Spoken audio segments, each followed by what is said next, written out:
Hello everyone. हमारे पीछे जो जहाज दिख रहा होगा ये टाइटैनिक जहाज है। और अभी जो है 112 साल होने जा रहा है टाइटैनिक जहाज के डूबने के। अभी भी जो है बहुत सारे मलबे जो है इसके मिलते हैं वहां पे।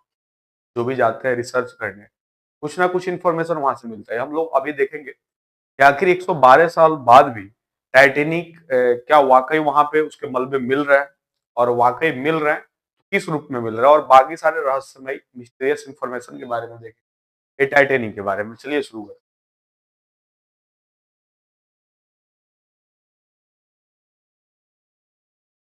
हो रहा है ठीक 112 साल पहले टाइटैनिक एक अंधेरी रात के वक्त एक आइसबर्ग हिमखंड से टकरा गया था।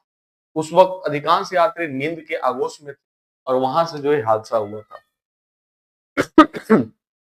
हादसे के वक्त टाइटैनिक 41 किलोमीटर प्रति घंटे की रफ्तार से इंग्लैंड के साउथ पैटर्न में अमेरिका के न्यूयॉर्क की ओर बढ़ रहा था, और महज 3 घंटे के अंदर 14 और 15 अप्रैल 1912 की दरमियानी रात में टाइटैनिक अटलांटिक महासागर में समा गया।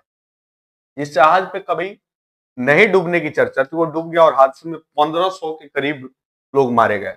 इसे 112 साल बीतने के बाद भी सबसे बड़ा समुद्री हादसा जो है अभी भी माना जाता है। और टाइटैनिक जो देखा जाए तो अभी वाकई बहुत ज्यादा खास है। ठीक है, टाइटैनिक के बारे में बहुत सारे एडवर्टाइजमेंट्स वगैरह भी आते हैं, और इसको सबसे मजबूत जहाजों में से एक माना जाता है। हादसे की जगह से अवशेषों का सितंबर 1985 में हटाया गया था। हादसे के बाद कनाडा से 650 किलोमीटर की दूरी पर 3843 मीटर की गहराई में जहाज दो भागों में टूट गया, और दोनों हिस्से एक दूसरे से 800 मीटर दूर हो गए थे। इस हादसे के 110 साल बाद भी आज भी इस हादसे को लेकर रहस्य बना हुआ है। बीबीसी न्यूज ब्राजील ने कुछ विशेषज्ञों से बात करके इन्हीं रहस्यों को जवाब तलाशने की जो है कोशिश की है। और क्या जवाब आया, उन सारे जवाब के बारे में जो है हम लोग यहाँ पे देखेंगे। पहला जो है, ये जहाज डूब नहीं सकता था। इस विशालकाय जहाज के बारे में कहा गया था कि ये जहाज जो है कभी भी डूब नहीं सकता। ईश्वर भी इसे डुबा नहीं सकता, और इस भरोसे की अपनी वजह भी थी। ठीक है।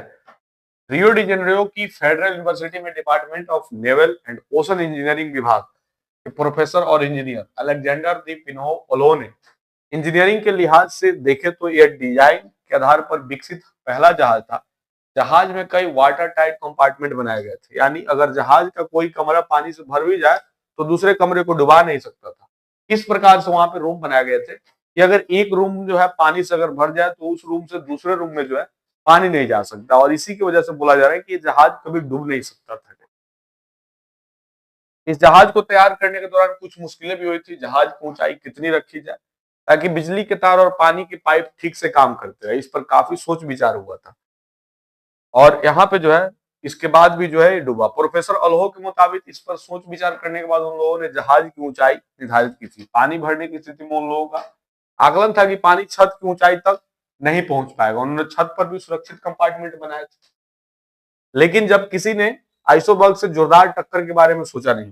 प्रोफेसर ओल्हो ने बताया कि टक्कर इतना जोरदार था कि जहाज की मुख्य बॉडी की आधी लंबाई का सुराख हो गया था, और ऐसी परिस्थिति में पानी छत तक पहुंच गया था।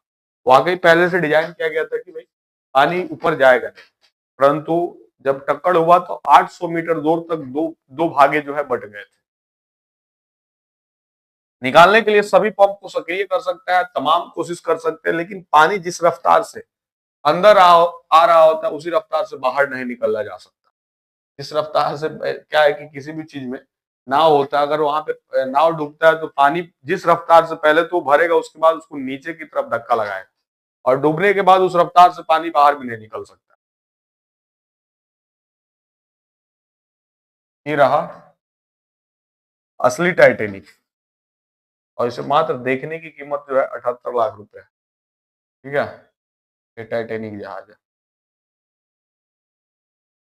जहाज बनाने और नेविगेटर सिविल इंजीनियर है। फिल्म बताते हैं कि टाइटेनिक का प्रचार इस तरह से किया गया था कि यह डूब नहीं सकता है। इसकी वजह थी कि यह बहुत सारे तहखाने बनाए गए थे जो वाटर टाइट दीवारों से बने थे। तहखाने की दो कतारों में पानी भरने की स्थिति में जहाज डूबने वाला नहीं था, लेकिन आइसबर्ग ने टक्कर ने जहाज को काफी नुकसान पहुंचाया और वाटर टाइट कंपार्टमेंट की कई दीवारें नष्ट हो गई।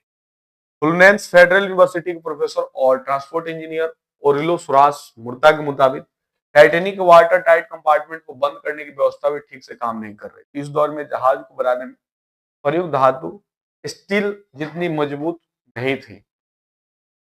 और सुराज मुर्ता ने बताया कि जोरदार टक्कर के बाद जहाजों के ढांचों में भी बदलाव आ गया, दरवाजे बंद नहीं हो रहे थे, फंस गए। तो उस वक्त टाइटेनिक शुद्ध स्टील से बनाया गया था, लेकिन तब का स्टील आज के स्टील जितना मजबूत नहीं, यानी कि उस समय जो स्टील का प्रयोग करते थे वाकई उतना ज्यादा मजबूत नहीं था, क्योंकि फर्टिलाइजेशन और फिल्टर फिल्टर जो है, अभी जो स्टील का फिल्टर होता है तो काफी ज्यादा संश्लेषित करके बनाया जाता है, उसमें उतना ज्यादा संश्लेषित नहीं होता था, जिसकी वजह से उतना ज्यादा वो सेफ नहीं था।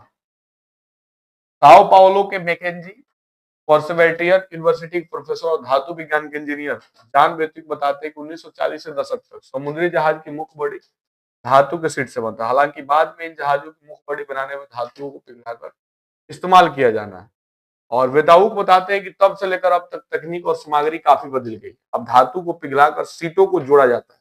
स्टील बनाने में भी कार्बन का इस्तेमाल कम होने लगा है और मैग्नीज का इस्तेमाल बढ़ने लगा है। तो ये पहले ट्रायल किया गया, वहां का फोटो टाइटेनिक जहाज के अंदर बनाया गया था जिम, ठीक है। अगर टाइटेनिक के अंदर कोई व्यक्ति जाता है, वहां पे जिम भी कर सकते हैं, जिम के नजारे।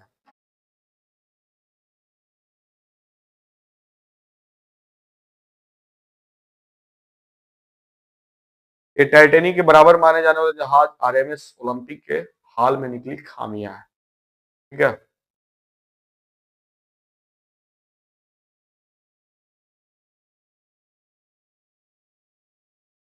ये बॉडी वगैरह उनका दिखाएगा। तो आई होप आपको टाइटेनिक से रिलेटेड इन्फॉर्मेशन बढ़िया लगा होगा। जल्दी मिलता है ऐसा कोई नया वीडियो।